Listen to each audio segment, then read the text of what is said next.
Hello, Christ is born. Glorify him. I'm Father Kevin Long of St. Elias Antiochian Orthodox Church in Newcastle, Pennsylvania. Today is Wednesday, December 25th, 2024, and here are the readings for today. A reading from St. Paul's letter to the Galatians, chapter 4, verses 4 through 7. Brethren, when the time had fully come, God sent forth his Son, born of a woman, born under the law, to redeem those who were under the law, so that we might receive adoption as sons. And because you are sons, God has sent the Spirit of his Son into our hearts, crying, Abba, Father. So you are no longer a slave, but a son. And if a son, then also an heir of God through Christ. A reading from the Holy Gospel according to St. Matthew, chapter 2, verses 1 through 12. Let us be attentive. When Jesus was born in Bethlehem of Judea in the days of Herod the king, behold, wise men from the east came to Jerusalem, saying, Where is he who has been born King of the Jews?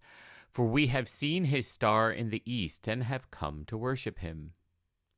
When Herod the king heard this, he was troubled, and all Jerusalem with him. And assembling all the chief priests and the scribes of the people, he inquired of them where the Christ was to be born. They told him, In Bethlehem of Judea.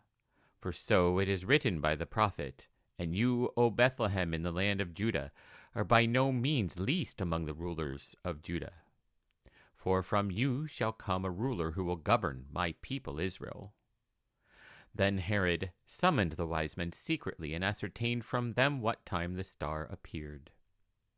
And he sent them to Bethlehem, saying, Go and search diligently for the child, and when you have found him, bring me word, that I too may come and worship him. When they had heard the king, they went their way, and lo, the star, which they had seen in the east, went before them till it came to rest over the place where the child was. When they saw the star, they rejoiced exceedingly with great joy. And going into the house, they saw the child with Mary his mother, and they fell down and worshipped him. Then, opening their treasures, they offered him gifts, gold and frankincense and myrrh. And being warned in a dream not to return to Herod, they departed to their own country by another way. Glory to thee, our God, glory to thee. A blessed Nativity feast to you all. I want to share a reflection with you today that is loosely based on the Gospel reading, but it's more based on our experiences of today. There's a parallelism, you see.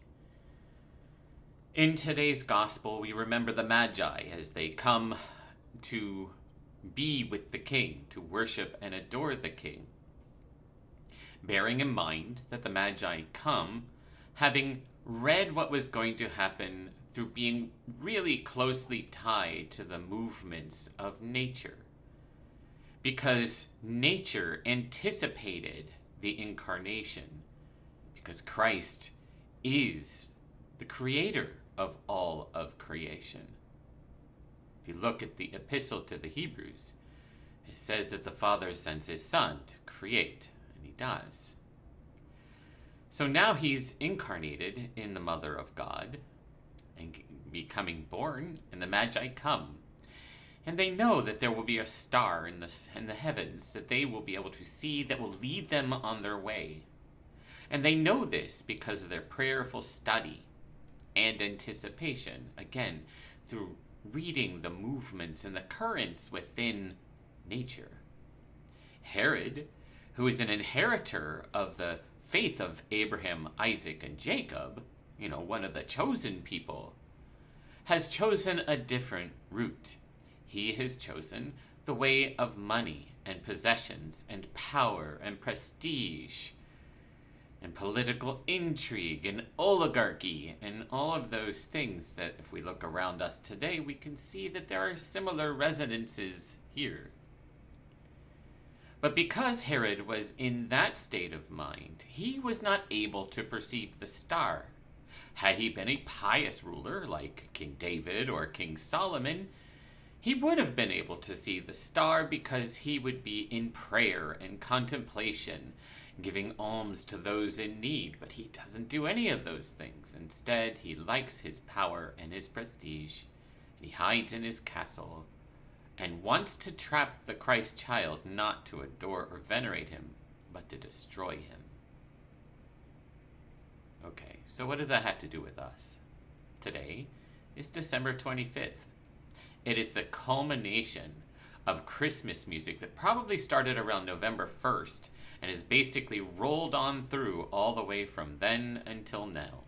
At some point tomorrow on the 26th, around noontime probably, they will decide that that's enough Christmas music and they'll go back to playing their normal boring music that they have been playing before. Sales will have come and gone, and the stores will count their gains and see what they can find in terms of whether or not they were profitable or whether this was a good Christmas season or whatever. And the thing is, they will do that, but they will not be able to perceive the birth of the Christ child. See, we tend to forget that Christ was not born into a quiet environment, because we have so many hymns that talk about silent night, holy night, all is calm, all is bright. No, it was not calm. It might have been bright, but it was not calm. People had come from all over the place to be registered at the compulsion of the Roman emperor. There's no quiet here. In fact, it's rather noisy.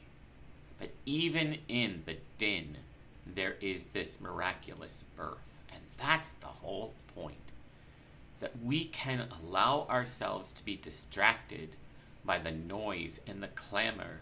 The Black Friday, Black Saturday, Black Sunday, Black next week, Black week after that, sales. We can do that if we choose to. If we don't want to have the eyes to see what really matters, we will see what the world wants us to see. But if we have the eyes of faith, then even in the midst of the clamor, we can still perceive the birth of the one who has come to save us. And it's also important to remember why the Magi come. They come to bring him offerings, not out of generosity or even gratitude, but rather as a reminder that the one who lies before them in the manger has come to die. Gold to buy the tomb, frankincense to cover odors that happen when someone passes away, and myrrh to anoint the body and prepare it for its burial. Yes, this is a truly glorious time. It's true. But it has a melancholy to it. His mother understood it. The Magi understood it. That through him, death is destroyed. But in order for that to happen, the incarnate one has to die. The Magi fully apprehended this, and that's why they brought the gifts that they did. So as we remember this joyous time, and I do think we should remember it as a joyous time, we need to remember that it happens in spite of what's happening around them and in spite of what's happening around us. This joy comes welling up from inside us because God has blessed us. And that is the truly miraculous thing. And so, as we celebrate this triumphant feast of the Incarnation, let us pause for a moment and worship and adore the Christ child lying in a manger in that peaceful rest that will not be his again until his triumphant ascension into heaven. Christ is born. Glorify him. Have a great day, and God willing, we'll see you tomorrow.